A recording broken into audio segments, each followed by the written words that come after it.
¿Cómo se superan en América Latina los peores efectos sociales y económicos de la pandemia de COVID-19? ¿Qué reformas estructurales debería encarar la región para acelerar la recuperación? Estas preguntas han estado presentes en la agenda del Programa de Naciones Unidas para el Desarrollo, PNUD, que viene proponiendo varias líneas de acción, entre ellas una reforma impositiva que aumente la carga fiscal sobre los sectores más ricos. En estos días, el director del PNUD para América Latina y el Caribe, Luis Felipe López Calva, se encuentra en misión oficial acá en Uruguay. Desde el lunes se ha reunido con autoridades nacionales y departamentales, estuvo con especialistas en desarrollo y participó en varias actividades, entre ellas la presentación del último informe sobre desarrollo humano en la región del PNUD. Con él vamos a conversar en los próximos minutos en Perspectiva. Economista López Calva, bienvenido, gracias por acompañarnos hoy. Muchísimas gracias, Emiliano, gracias por esta oportunidad. Como notarán los oyentes al escucharlo, usted es mexicano. Soy mexicano. Y es economista. Economista. ¿Ha, desarrollado una carrera en organismos internacionales desde hace cuánto tiempo? Bueno, he trabajado para distintos organismos por un poco más de 20 años. En este caso concreto, en el PNUD, ¿cuánto lleva? Fui economista jefe para la región de Latinoamérica y Caribe por 3 años, entre 2007 y 2010. De ahí fui al Banco Mundial, donde hice distintas actividades, incluyendo en otras regiones, como Europa y Asia Central, y un informe global de desarrollo que dirigí en el 2017 sobre gobernanza y derecho. Y tuve la oportunidad de tomar esta posición de mucha responsabilidad en el 2018. Llevo casi 3 años y medio como director regional para América Latina y el Caribe en el Programa de Naciones Unidas para el Desarrollo. ¿Por qué no explicamos por lo menos brevemente qué es el PNUD? Esa sigla que el oyente debe haber escuchado más de una vez, pero que quizás no identifica claramente con las responsabilidades, con las atribuciones. Con muchísimo gusto, voy a tratar de simplificarlo. No es una descripción perfecta, pero digamos, el sistema de Naciones Unidas tiene un área de mantenimiento de la paz y asuntos políticos, tiene un área humanitaria, que como saben es la que responde a las emergencias y es un área muy importante, y tiene un área de desarrollo. Son los 3 principales aspectos en los que el sistema a los que el sistema está enfocado. Dentro de la parte de desarrollo económico, social, sostenible, la columna vertebral del sistema de Naciones Unidas es el Programa de Naciones Unidas para el Desarrollo. Es la agencia de desarrollo del sistema, que tenemos la mayor presencia global en los países, y que por lo tanto tenemos la enorme responsabilidad que nos dan los Estados miembros de acompañar los planes de desarrollo en cada contexto específico de cada país. ¿Qué quiere decir desarrollo en este caso? Puede preguntarse el oyente. Es una gran pregunta, porque desde 1990 el PNUD precisamente puso sobre la mesa y la conversación global una forma distinta de ver el desarrollo, que hasta entonces se había medido únicamente y de alguna manera se sigue haciendo en algunos ámbitos solamente en términos de ingreso. La idea era, había países de ingreso bajo, países de ingreso medio, países de ingreso alto, y esa era la definición de desarrollo. En 1990 se emitió el primer informe de desarrollo humano, en donde precisamente hablamos de que el desarrollo es multidimensional e incorporamos aspectos como, por ejemplo, la educación y la salud como un elemento central del avance social. De ahí en 2010 produjimos, junto con la Universidad de Oxford, un índice de pobreza multidimensional, que en su momento fue muy criticado, pero que ahora prácticamente todas las instancias internacionales miden la pobreza desde una perspectiva no solo de ingreso, sino multidimensional. Eso también derivó, y no me quiero alargar mucho, pero derivó en 2015 en un momento muy importante en donde 193 países firmaron un documento que es la Agenda 2030 y los Objetivos de Desarrollo Sostenible, en donde 193 países se comprometen a conceptualizar el desarrollo y tener estos objetivos, que son 17, que van desde la sostenibilidad, la reducción de la pobreza, la equidad de género y el consumo sostenible, la protección de la riqueza natural, incluyendo agua, la vida marítima. Es decir, es una agenda muy amplia. Entonces, realmente, cuando hablamos de desarrollo, estamos hablando de algo que es multidimensional, pero que tiene un eje central, por supuesto, que tiene que ver con la prosperidad, la protección del planeta, y el avance individual de las personas. Ahora, en la relación con los países, ¿qué termina haciendo el PNUD? ¿Cómo impacta en los países? El PNUD está gobernado por una junta ejecutiva que la conforman los países para los que servimos. Entonces, en ese sentido, somos una instancia intergubernamental que respondemos a esa junta ejecutiva y que el trabajo que hacemos en cada país tiene que ser aprobado por esta junta ejecutiva. Entonces hay un programa país que acordamos junto con las autoridades, pero en consulta con una gama de actores muy amplia. De ahí se produce este programa país que acabamos de pasar, por cierto, en el caso de Uruguay para los años 21 al 25, y eso pasa a nuestra junta ejecutiva y esa es nuestros términos de referencia en términos de lo que tenemos que acompañar en el país. ¿Qué incluye un programa país? ¿Qué tipo de herramientas, instrumentos? Incluye temas, si quieren lo estructuro con base en las 3 P's que mencioné antes: prosperidad, planeta y personas. Prosperidad, tenemos que apoyar todas las áreas relacionadas con crecimiento económico, diversificación económica.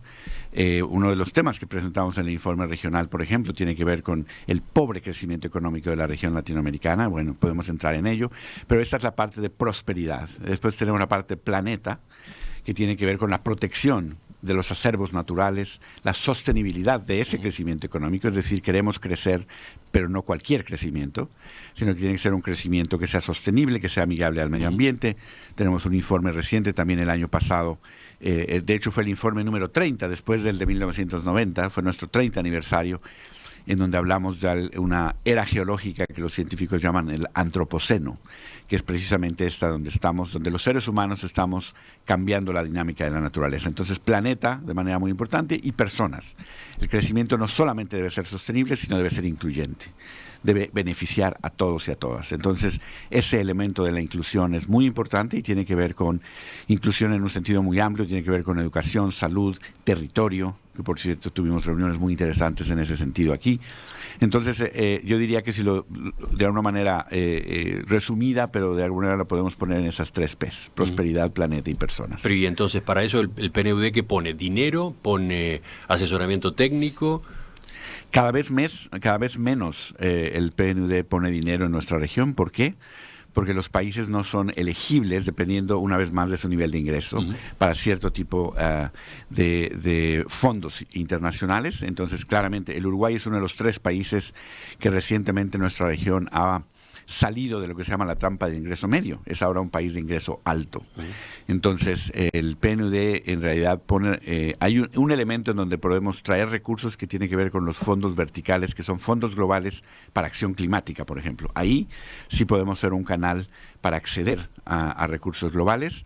Tenemos mecanismos también para manejar recursos que entregan los gobiernos mismos. Nos entregan recursos para poder apoyarles en el uso de esos recursos. Pero tercero, muy importante, estamos cada vez más incorporando instrumentos para atraer incluso al sector privado, atraer financiamiento que tenga que ver precisamente con estos 3 elementos: un financiamiento del sector privado para áreas que tengan impacto sobre la prosperidad, pero también sobre la sostenibilidad y sobre la inclusión. Y cada vez más estamos entrando en esa área. Ahora mismo estamos en una conversación para poder ser parte de una emisión de un bono verde, en el caso de Uruguay, es decir, un bono que emitiría un bono soberano del país, pero que tenga como objetivo usar los recursos y estar alineado con objetivos ambientales. Entonces, ese es el tipo de trabajo que hacemos. Además del apoyo técnico, somos una red, como decía hace un momento, con la mayor presencia global.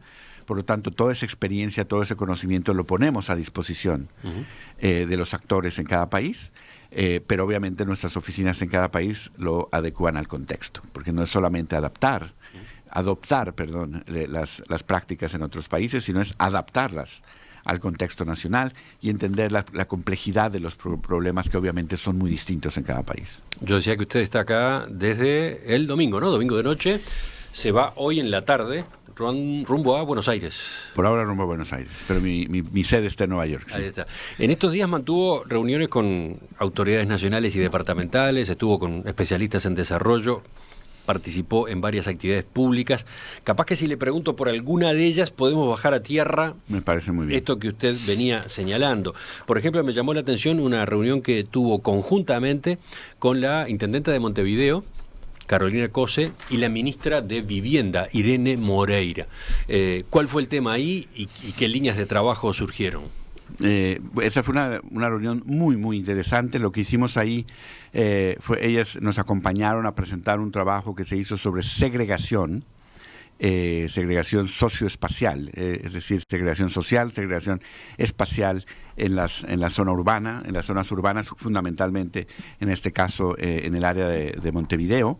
Y un poco la discusión fue ver experiencias internacionales de cómo ha sido gestionado el territorio, por ejemplo, cuando pensamos si construimos vivienda social fuera de la ciudad o si redensificamos la ciudad en sus áreas interiores, cómo se conectan, temas de cómo se maneja la distancia, la movilidad y el impacto que eso tiene no solamente sobre la productividad, sino sobre la inclusión de ciertos grupos y cómo se van generando también patrones sociales de exclusión de ciertos grupos por sus características. Y es muy importante, en esa conversación vimos los instrumentos que se tienen para poder manejar la distribución territorial y la importancia, y por eso me parece que la conversación teniendo una intendente y una ministra del gobierno central es muy importante, porque parte de la discusión fue cómo poder coordinar los instrumentos. La intendencia tiene ciertos instrumentos, pero llega a un límite la capacidad de poder tener esas acciones. Requiere, por ejemplo, de cambios legislativos, requiere una conversación muy amplia con el Parlamento, pero también con el Ejecutivo y a nivel ministerial, cómo se pueden apoyar estas políticas. Entonces, realmente, una de las conclusiones fue que es imposible que separadamente una de estas instancias pueda atacar el problema de manera integral. Tiene que hacerse realmente de manera muy coherente, muy coordinada, y es muy importante atacar esos espacios de exclusión que todavía existen y manejar los espacios, el territorio, la redensificación y la conectividad para la movilidad de manera, una vez más, que sea conducente también a la sostenibilidad urbana como un objetivo central. Con la ministra Irene Moreira hubo una reunión aparte. Y veía, por lo menos en la síntesis que usted mismo publicó en Twitter, que se firmó un memorándum de entendimiento para realizar un estudio de prefactibilidad para la potencial emisión de un bono de vivienda sostenible. ¿Qué es eso de un bono de vivienda sostenible? Mire, es muy interesante. Hace un momento le mencionaba que en 2015 se firmó este documento de los Objetivos de Desarrollo Sostenible en Nueva York, 193 países. Desde entonces quedó muy claro que los fondos que se requerirían para promover el desarrollo en todo el mundo serían insuficientes si solamente los gobiernos son quienes pueden aportar a través de la colección de impuestos y tal. Es importante tener otras fuentes de financiamiento, incluyendo al sector privado. Entonces, de ahí se ha abierto todo un área de lo que se llaman finanzas sostenibles que es una nueva área en finanzas que tiene que ver fundamentalmente con cómo crear instrumentos para que distintos actores que están interesados en contribuir a los objetivos de desarrollo puedan canalizar recursos y tener ese impacto. En el caso de Uruguay concreto, y esto también nos vincula con conversaciones con OPP y otras reuniones que tuvimos, con PNUD nos hemos comprometido a ser un actor importante en ese desarrollo de las finanzas sostenibles. ¿Qué quiere decir ser un actor importante? Quiere decir acompañar con instrumentos concretos, en el diseño de instrumentos concretos y llenar algunos espacios. Ejemplo, si tenemos que hacer un fondo para poder construir vivienda sostenible, hay distintos papeles que podría jugar el PNUD. Uno podría ser el receptor de los recursos, otro podría ser para poderlos implementar, el segundo podría ser el verificador del impacto. Este tipo de instrumentos obtienen un rendimiento los que invierten en estos recursos una vez que el impacto social de estas inversiones se manifiesta. Entonces el PNUD, y ya lo hemos hecho y lo estamos haciendo en otros contextos, puede acompañar la implementación de estos recursos y verificar de manera neutral la realización de estos impactos y por lo tanto hacer posible que los inversionistas reciban su rendimiento de una manera que somos siendo una entidad que no tiene un interés ni político ni económico en ese contexto. Entonces, ese es el tipo de papel que podemos jugar como Programa de Naciones Unidas para el Desarrollo, siendo un ente neutral. Entonces podemos acompañar el desembolso de los recursos, podemos ser receptor e implementador de recursos, pero podemos también ser los verificadores del impacto. Por ejemplo, ¿no? Estoy dando un ejemplo general. Todo esto también lo acompañamos, como le decía hace un momento antes de la entrevista. Estuvimos también en Anima, que es un proyecto. Iba a preguntarle por la visita a Anima, ese bachillerato que se basa en el sistema de educación dual, ¿no? ¿Cuál fue el motivo de esa visita y qué resultados puede tener, digamos?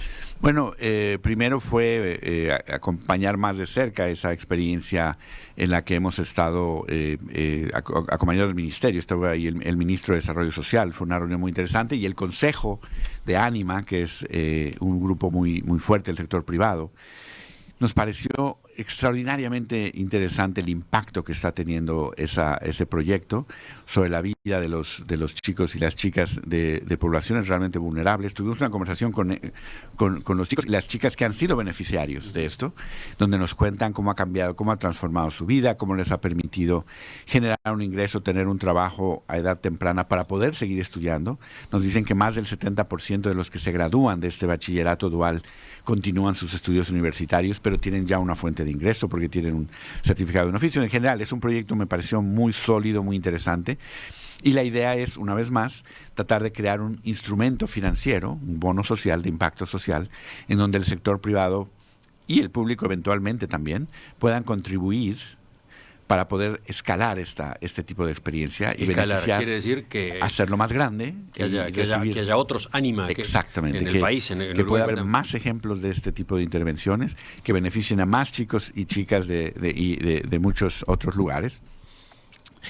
Pero para poder llegar a ese nivel de impacto mucho más grande, se requieren mucho más recursos. Entonces la idea es precisamente, una vez más, se necesita una entidad neutral, creíble, política y económicamente no interesada en el contexto concreto, que pueda acompañar esa experiencia. Entonces, esa fue también la conversación. Se firmó este memorándum con el ministerio para poder acompañar ese proceso.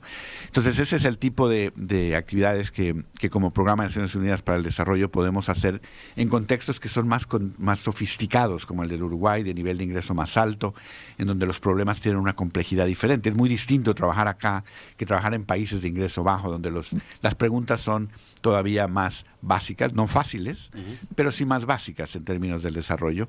Aquí nos encontramos con un contexto en donde las preguntas son más complejas, pero al final todo tiene que ver con esta idea de cómo seguir siendo más prósperos, cómo seguir siendo más sostenibles y más incluyentes.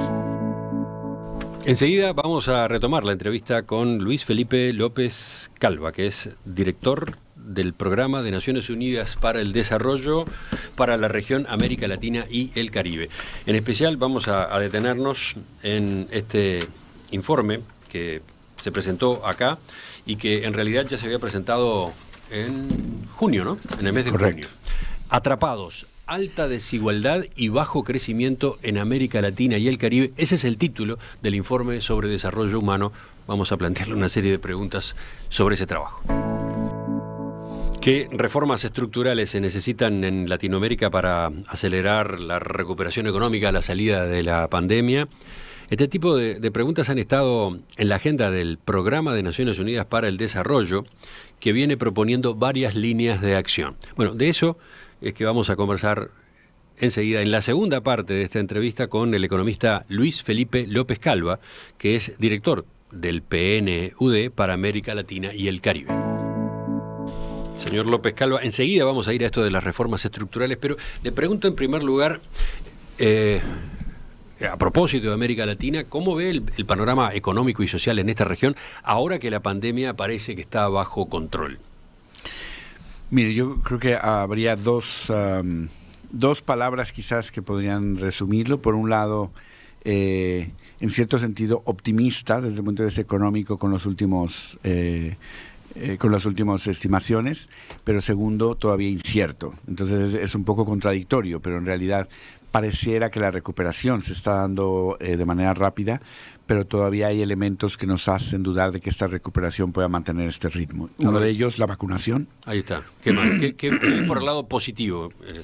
Sí, por el lado positivo creo que el rebote, la recuperación de ciertos sectores ha sido rápida. El empleo se está recuperando, si bien en encuestas recientes que hicimos con Banco Mundial todavía es un empleo más informalizado, y segundo, donde menos se ha recuperado es el empleo para las mujeres. Entonces hay algunos retos, pero el empleo se está recuperando. En general, las tasas de crecimiento van a permitir recuperar parte de lo perdido el año anterior. Entonces yo veo ahí temas positivos. Segundo, yo creo que hay una incertidumbre generada, yo diría, hay tres elementos que me gustaría mencionar. Uno es las vacunas. Uruguay es un lugar en donde se ha hecho un trabajo excelente en términos de cobertura de vacunación, pero tenemos unas brechas enormes en la región, tanto de vacunas que han sido ya adquiridas por los países pero no llegan. Entonces hay una brecha y otros países que tienen ya las vacunas, pero hay brechas de capacidad en la entrega de esas vacunas a la población, pero en general la región está más o menos un poco abajo del 50% en términos de esquemas completos de vacunación, que todavía es bajo para... Menos del 50%. Sí, en promedio. En promedio. Entonces yo creo que todavía hay un reto enorme. Entonces ese es un elemento de incertidumbre. El segundo, que puede eventualmente ser un tema serio. El segundo tiene que ver con financiamiento. Los países están saliendo fiscalmente más débiles, más endeudados. El otro día conversábamos con un grupo de expertos aquí en Uruguay y alguien hacía este punto: hay que reconocer que salimos más pobres. El mundo hoy es más pobre que antes del COVID porque se destruyó riqueza y se destruyó capital humano. Se dejó de producir educación, las niñas perdieron. Entonces yo creo que ahí hay un tema central que preocupa fiscalmente, y más débiles y más endeudados. Entonces ahí hay otro elemento de incertidumbre. Y el tercero tiene que ver con la recuperación y la recomposición de las cadenas de comercio, que están también teniendo algo de lentitud y que están llevando a, como lo hemos visto, temas de una inflación, presiones inflacionarias a nivel mundial. Entonces yo creo que hay elementos de incertidumbre, pero insisto, yo creo que los países en general, los gobiernos están reaccionando de manera decidida para tratar de tener una recuperación más rápida. Ustedes hace tiempo que hablan de la preocupación de una nueva década perdida en América Latina. ¿Qué es eso de la década perdida? Bueno, usted sabe, en los 80, cuando hubo esta crisis de la deuda y una situación fiscal muy comprometida, en algunos países inflaciones muy altas, fue una época en la que la región no creció, pero sobre todo hubo regresiones en términos de lo que se pudo haber logrado, digamos, en términos educativos, de salud, en términos de avance de indicadores sociales. Entonces a esa se le ha llamado la década perdida. La recuperación empezó a partir de los 90 y después tuvimos un periodo muy bueno a partir del 2002 con un ciclo global muy favorable para nuestra región, que nos permitió reducir la pobreza, ligeramente reducir la desigualdad del ingreso, concretamente invertir en educación y avanzar. Pero siempre le dijimos, no se aprovechó esa ola positiva para hacer algunas reformas que eran importantes, y entonces nos encuentra después un estancamiento a partir de 2015 y nos encuentra la crisis del COVID, en donde en PNUD siempre decimos esto, de donde la estructura se encontró con la coyuntura. La estructura se encontró con la coyuntura. Y ese choque de la situación coyuntural del COVID interactuó con los problemas estructurales que podemos mencionar en un momento, y eso profundizó las desigualdades, profundizó las brechas productivas, y yo creo que ahí hay un tema central. Y cuando hablamos, lo que pasa es que cuando mencionó reformas estructurales, me parecía que se ha vuelto un poco una mala palabra, porque las reformas estructurales tuvieron esta connotación en los 90s, que era el consenso de Washington y toda esta idea.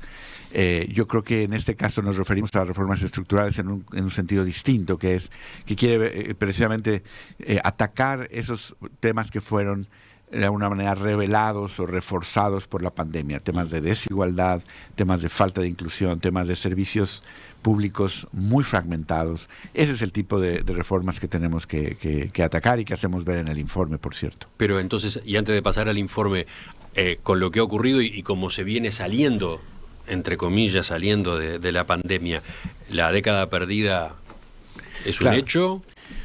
Yo creo que es un hecho si no hay una acción decidida por parte de los gobiernos y de la sociedad en general. Es decir, si vemos los números, efectivamente hemos retrocedido. Le doy un ejemplo, Perú. Los números de pobreza en Perú muestran que se retrocedió 10 años. 10 años de lo que se había avanzado en términos de reducción de la pobreza. Casualmente es precisamente 10 años, es decir, el concepto de la década. Entonces, si vemos indicadores sociales, los avances se revirtieron y retrocedimos al nivel que teníamos hace 5, hace 6, hace 7. Entonces, en un sentido estricto, ahí está ya, digamos, estamos evaluando cuánto fue esa pérdida en términos de los años de avance, pero si hay una acción decidida, y ahí es donde entran los temas fiscales de manera importante y los temas de llegar a un acuerdo de cómo salir de esta recuperación, hacer una recuperación distinta, podríamos recuperar parte de ese camino y no tendría por qué tomarnos 10 años regresar a esos niveles si lo hacemos de una manera más decidida y con mayor eficacia, ¿no? Vayamos al informe regional sobre desarrollo humano. Este que yo mencioné recién se titula Atrapados, alta desigualdad y bajo crecimiento en América Latina y el Caribe. Es un informe que ustedes divulgaron en junio y que ahora, en esta visita suya, se presentó en Montevideo en un coloquio en la Universidad Católica. Se hace mucho énfasis en la desigualdad social y económica. Usted ya dijo algo recién, pero veámoslo con un poco más de profundidad. ¿Qué magnitud tiene ese problema? Bueno, somos, voy a decirle algunos datos, la segunda región que menos crece en el mundo en los últimos 30 años. Entonces hay un problema serio de... ¿Cuál es la que menos crece? De África. África y después África subsahariana, porque hay una parte de África, de hecho, que tuvo un crecimiento muy importante en las décadas recientes. Y comparativamente, incluso a nivel de países, tenemos los países incluso que más crecieron en nuestra región, están por detrás de los más dinámicos en Asia, por ejemplo, Corea, Singapur, estos países que han crecido muy rápido. Entonces, bueno, tenemos un problema de crecimiento. Segundo, la desigualdad, somos también la segunda región, dependiendo de cómo lo mida, éramos la región más desigual hasta hace 10 años, se redujo ligeramente la desigualdad de ingreso. Pero además una región que el Estado, si vemos los indicadores de desigualdad antes y después de que el Estado colecta impuestos y gasta, una región que relativamente redistribuye poco, ¿sí? Es decir, los estados no redistribuyen lo que se redistribuye, por ejemplo, en Europa, a través de los esquemas mucho más progresivos, si podemos hablar de esto. Entonces ahí hay otro tema central. Entonces tenemos bajo crecimiento, alta desigualdad. Pero nosotros en el informe tenemos 3 elementos que nos parece muy importante, que es el vínculo con otras manifestaciones de trampa. Uno es la percepción de las personas de que el sistema está al servicio de ciertos grupos y no al servicio de todos. 77% de los latinoamericanos en las encuestas del Latinobarómetro, por cierto, nos asociamos con Latinobarómetro para hacer unos módulos de encuesta diferentes. 77% de los latinoamericanos dicen que el sistema político está al servicio de unos cuantos, de unos grupos pequeños, y no de toda la población. Segundo, entonces esa percepción importa. Entonces indagamos un poco, y es un tema de poder, es un tema de grupos de la población que se sienten que no tienen acceso a las decisiones y de un control en cierto sentido. Tenemos un capítulo donde vemos el poder manifestado en términos, por ejemplo, de poder de mercado, donde ciertos sectores tienen rentas excesivas y tal. Lo otro es la violencia. Somos la región más violenta del mundo. Tenemos 9% de la población y contribuimos con 1/3 de las muertes violentas en el mundo. Los niveles de violencia en nuestra región, en algunos casos, son niveles de violencia de países en guerra, ¿sí? Entonces, no es posible que una región que tiene 9% de la población global y no tiene una guerra, contribuya con 1/3 de las muertes violentas. Entonces, indagamos por qué la violencia es una forma tan natural de solución de conflicto. Obviamente está la parte de la ilegalidad, pero no solamente.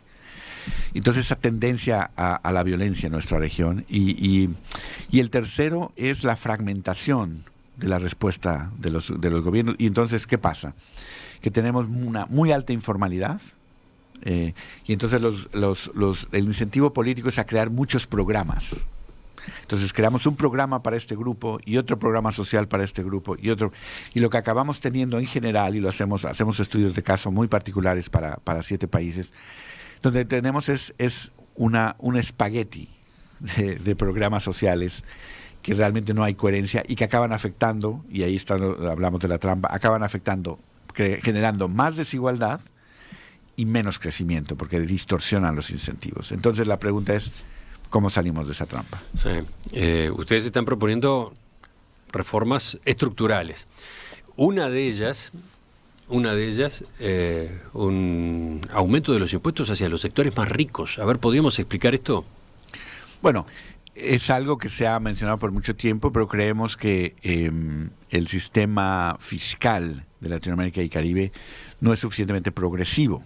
¿Qué significa eso? Que las personas que están más arriba en términos de su capacidad de riqueza e ingreso podrían contribuir más al sistema fiscal. Pero hay que hacerlo, también lo decimos en el informe, esto es muy importante, porque esta afirmación suena bien políticamente, pero la pregunta es que hay que hacerlo de manera realista y de manera efectiva. ¿Qué significa eso?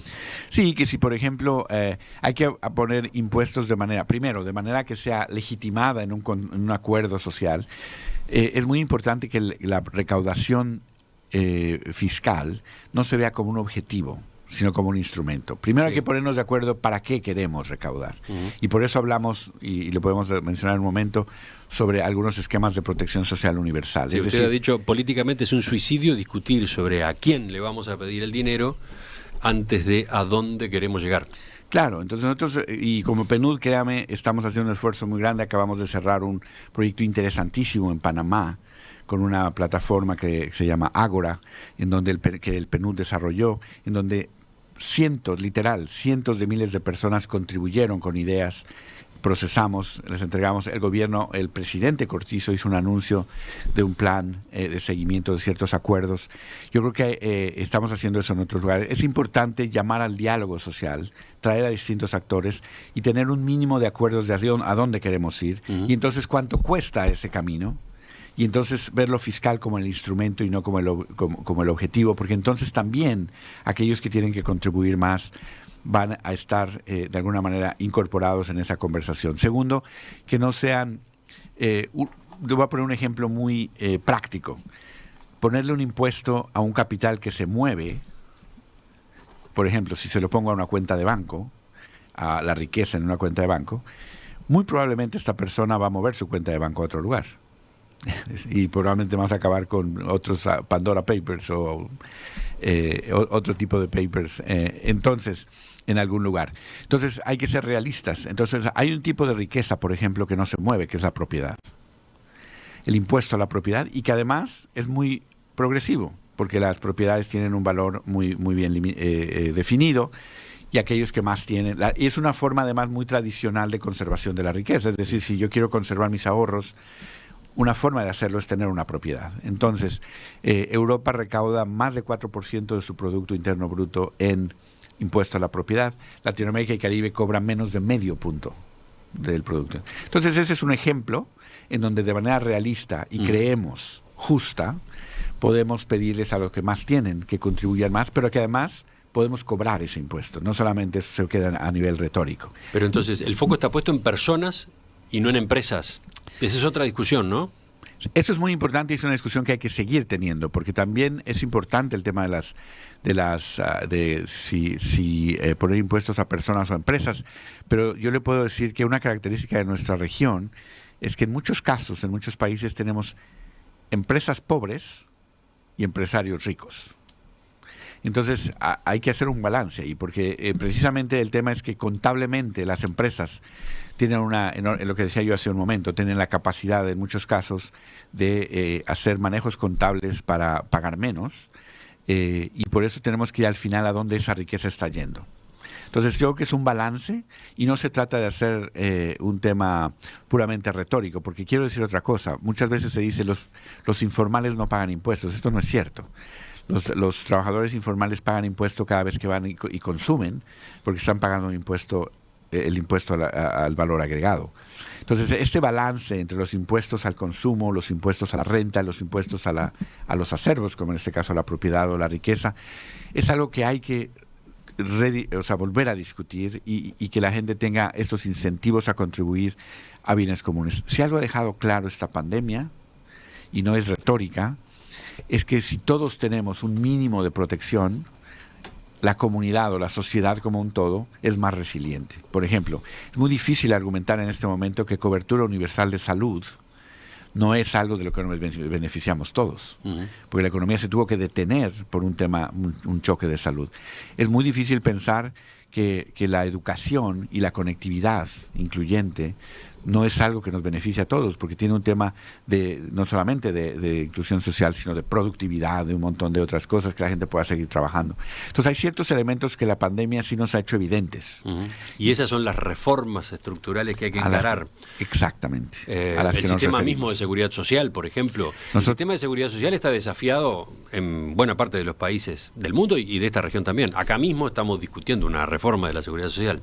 Hay dos temas ahí muy importantes. Uno es la sostenibilidad a través del tiempo, que los sistemas de protección social formales, fundamentalmente los fondos de retiro formales, con una población que empieza a envejecer, se vuelven insostenibles por el tema como están financiadas. Entonces ese es un tema fundamental, pero el otro tiene que ver también con la fragmentación, digamos, horizontal, en el sentido, tenemos los trabajadores formales con un cierto nivel de protección social y los informales con muchos programas no contributivos, pero con servicios de mala calidad. Entonces, ¿qué pasa? Que aquellos... y un elemento más, que me gustaría dar un dato. En muchas partes de Latinoamérica, yo diría que la mayoría, en cuanto la gente puede, empieza a demandar servicios privados, de educación, de salud, y pierde el incentivo a contribuir al servicio público, porque ya no lo usa. Entonces, ¿cómo podemos revertir esa tendencia? En Brasil, un ministro de Economía de Educación, hace unos años me decía, yo creo en las evaluaciones estandarizadas, pero mi indicador de éxito en mi sistema educativo va a ser cuando la clase media regrese a la educación pública. Ese es el indicador de calidad que yo quiero lograr. Cuando la clase media regrese a la educación pública, tendrá incentivos a contribuir fiscalmente. En Centroamérica hay 3 veces más guardias privados que policías. ¿Qué quiere decir esto? Que la seguridad está privatizada. Eso es lo que hay que romper, esa segmentación. Para financiar esas reformas es que se propone una medida como esta. Correcto. De avanzar en la tributación de los sectores más ricos de la población. Una línea de acción en la que, curiosamente, tienen como aliado al presidente de Estados Unidos, Joe Biden, ha impulsado ese tipo de políticas, ¿no? ¿Cómo juega eso? Bueno, ese es un aspecto importante. Primero yo quisiera decir que no solamente estamos argumentando que la tributación sea más progresiva, también estamos argumentando que sea más simple y más integral. Es decir, que haya una revisión de la tributación en general. No estamos diciendo solamente que los ricos tienen que contribuir más, sino que se tiene que repensar el sistema para que sea más coherente. Pero segundo, el tema internacional de la coordinación fiscal es muy importante. ¿Por qué? Porque lo que se ha producido son, como le llamamos, carreras hacia abajo, ¿no? Los países tienen que bajar sus impuestos para que las empresas inviertan en estos países y acabamos con el debilitamiento fiscal de los países para poder atraer inversión.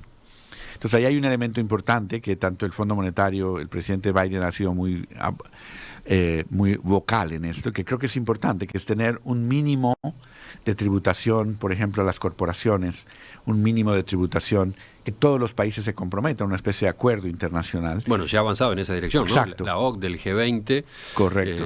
Están introduciendo esta tasa efectiva mínima de 15% como impuesto a la renta que deberán pagar las multinacionales sobre los beneficios obtenidos en todas las jurisdicciones en las que tienen presencia. Eso es muy importante, porque eso fortalece la capacidad de negociación de los gobiernos, aún en países pequeños, para poder adherirse a esa lógica y no tener que hacer estas carreras hacia abajo en donde acabamos exentando de impuestos a ciertas empresas para que puedan venir a invertir. Así, esa coordinación es muy importante como otra dimensión de las reformas. Pero eso va por el lado de la tributación a las empresas. Con usted estábamos hablando de la otra propuesta, de la otra línea de acción, que es aumentar la tributación a sectores de la población. Y por eso creo que no nos debemos enfocar solo en uno de ellos. Hay que pensar en un esquema de tributación integral, que creo que es muy importante, pero con el objetivo, insisto, de tener, nosotros decimos, un paquete de protección social para todos y todas, por el hecho de ser ciudadanos, no por el tipo de trabajo que tengan. Bien, está claro que esta es una posición del Programa de Naciones Unidas para el Desarrollo, no es una posición suya. Esta es una posición que nosotros hemos retomado de muchos analistas. En ese sentido, sí. Es decir, la primera respuesta es sí. Es una propuesta que estamos haciendo desde el Programa de Naciones Unidas para el Desarrollo, por supuesto, y estamos conversando con los distintos autoridades en distintos contextos. Esto no es... La pregunta siguiente es esa, ¿qué peso tiene el PNUD para realizar este tipo de propuestas, para intercambiar con los gobiernos en torno a ellas? Esa es una excelente pregunta, porque el PNUD no tiene una función prescriptiva. El PNUD acompaña los esfuerzos nacionales y soberanos en términos de los objetivos. Entonces, lo que nosotros hacemos es una propuesta, principios, y mostramos evidencia de que esto ha funcionado, de que esto puede funcionar en el contexto de producir, con el objetivo de producir mayor crecimiento económico que sea más incluyente. Entonces ese es el primer punto. Nosotros proveemos los elementos para un diálogo que siempre tiene que ser un diálogo local, nacional, entre actores locales, y que son decisiones siempre soberanas. Nosotros no tenemos esa capacidad prescriptiva ni la intención de ser prescriptiva. Pero ya que está acá en Uruguay, ¿lo ha discutido con el Poder Ejecutivo, con los partidos políticos en estos días? No, nuestra intención de presentar, por ejemplo, este informe es darle elementos a un debate. En Uruguay se está debatiendo estos temas, se están debatiendo la coherencia de los programas sociales, se está debatiendo los temas fiscales. Nosotros traemos como un elemento más a esa conversación y nos ponemos a disposición para ser parte de esa conversación, pero insisto, quizás sepa cómo viene acá ese debate. Casualmente la izquierda ha planteado reformas impositivas similares o del tipo de la que usted acaba de mencionar, y el gobierno ha descartado cualquier forma de aumento de impuestos. Es más, se señala que con ese tipo de reformas se corre el riesgo de desestimular la inversión, que en países como el nuestro es esencial. Bueno, yo creo que hay disyuntivas y hay acuerdos políticos que hay que dar en cada contexto. Nosotros hemos tenido conversaciones muy detalladas sobre este tema en distintos países. Lo hicimos en Perú, lo hicimos en Colombia, lo tenemos en otros casos, en donde una vez más lo que nosotros hacemos es poner elementos, poner evidencia y poner una propuesta, pero yo insisto, la evaluación de la viabilidad, no solo económica, sino política y de implementación de estas propuestas tiene que ser discutida en cada contexto. Y nosotros, si nos invitan, somos parte de esa conversación. Típicamente, afortunadamente, somos parte de esa conversación y traemos estos elementos. Pero yo insistiría que estas son decisiones que se toman solamente a nivel local y la evaluación de la viabilidad política, económica y demás en cada contexto es muy importante, sobre todo en un contexto de tensión como el que ha generado el COVID. Sí, pero yo le mencionaba uno de los argumentos en contra de esa idea que se maneja a nivel del oficialismo acá en Uruguay. Se corre el riesgo de desestimular la inversión. El otro, que también está muy extendido, y lo veía recién en algunos mensajes que enviaban algunos oyentes, Uruguay no resiste más impuestos. La presión tributaria en Uruguay ya es demasiado alta. ¿Qué responde usted sobre eso? Por eso le comentaba que no es solamente el nivel, sino la coherencia del sistema. ¿Sí? Entonces no es solamente el nivel. Si hablamos, por ejemplo, de que una reforma como la que se propone costara 2 o 3 puntos porcentuales del Producto Interno Bruto, que no es menor, aumentar los impuestos en ese nivel es muy alto, podría pensarse en redireccionar impuestos que ya existen. Es decir, por eso hablamos, no estamos hablando solamente de aumentar la carga impositiva, sino de pensar la coherencia y la integralidad del sistema y también vincularlo a los objetivos. Yo insistiría en esto. Cómo es también la coherencia cómo es la calidad del gasto. El gasto puede tener redundancias y se puede también ganar espacio en ese sentido. Y yo creo que esa es también una conversación que vale la pena tener, si hay redundancia en términos del gasto y cómo se puede hacer más eficiente el gasto para poder ganar ese espacio fiscal que pueda permitir este tipo de reformas. Entonces yo creo que no es solamente el nivel de la tributación, es la estructura de la tributación la que hay que también analizar con cuidado. Un último punto antes de cerrar la entrevista con Luis Felipe López Calva. A propósito de su agenda acá en Uruguay, el PNUD está apoyando la idea que lanzó Uruguay en la COP26 en Glasgow de un bono soberano relativo, atado a avances en materia ambiental. Concretamente, ¿por qué el PNUD lo apoya? ¿De qué manera lo apoya? Bueno, mencionaba hace un momento que como PNUD tenemos el mandato y hemos invertido mucho en capacidad. Se creó un grupo especial para discutir temas de instrumentos innovadores para financiamiento del desarrollo. Entonces estamos muy metidos en esta conversación. Tuvimos el secretariado, el G20, tuvo un área especial, es decir, un grupo de trabajo sobre financiamiento para el desarrollo, y pidieron al PNUD a nivel global ser el secretariado de este grupo. Entonces estamos muy activamente en esa conversación a nivel global, primero. Segundo, como Programa de Naciones Unidas para el Desarrollo tenemos un portafolio muy amplio en el área ambiental. En el caso concreto de los bonos, tuvimos la oportunidad por un llamado del gobierno de México hace un año y medio más o menos de ser parte de un bono soberano que emitió México que se llama bono ODS, Objetivo de Desarrollo Sostenible, y fue muy bien recibido en el mercado por los fondos de inversión, por los inversionistas. Ya México ha recogido ya $2,000 millones con en 2 emisiones, y nosotros como PNUD, ¿qué hacemos? Nosotros acompañamos primero, en ese caso, una carta donde decimos que los fondos que se reciben de ese bono van a ir a gasto que es consistente con los objetivos de desarrollo sostenible, y después emitimos también una opinión al informe de impacto que el gobierno se compromete a entregar a los inversionistas. En el caso concreto de Uruguay, la idea es tener un bono con objetivos ambientales que, por cierto, nosotros ya hemos acompañado al Uruguay en su metodología de reporte de avances respecto al Acuerdo de París. Entonces, dado que Uruguay es percibido por la comunidad internacional como un país con mucha solidez institucional y con bajo riesgo en ese sentido, entonces es justo que Uruguay sea retribuido por su compromiso con estos objetivos por los inversionistas, como con un costo menor de la deuda. Entonces, esto es precisamente la idea. Un bono de este tipo lo que hace es que los inversionistas interesados en tener impacto en estas áreas ponen su dinero en este bono, creyendo, como lo hacen, en el que el Uruguay está comprometido con esos objetivos, y eso tiene un costo menor para la deuda de Uruguay. Y nosotros lo que haríamos, si esto se concreta, y podríamos conversar sobre los detalles, pero la idea es que nosotros seguiríamos trabajando en la metodología de reporte de impacto sobre el avance en estos indicadores, para que los inversionistas tengan la certeza de que efectivamente el impacto que ellos esperaban está ocurriendo, y de esa manera se mantenga el costo más bajo de la deuda. Yo creo que es un mecanismo en donde inversionistas ganan y la sociedad uruguaya gana. Yo creo que es una gran oportunidad. Hemos conversado estos minutos en perspectiva con Luis Felipe López Calva, economista mexicano de nacimiento, director del Programa de Naciones Unidas para el Desarrollo para América Latina y el Caribe. Le agradezco su visita. Quedan estos temas agendados para desarrollar, profundizar en otras notas, en otros enfoques en el programa. Muchas gracias, Emiliano. Muchas gracias por la oportunidad. Hasta la próxima. Ya seguimos observando el Uruguay y el mundo en perspectiva.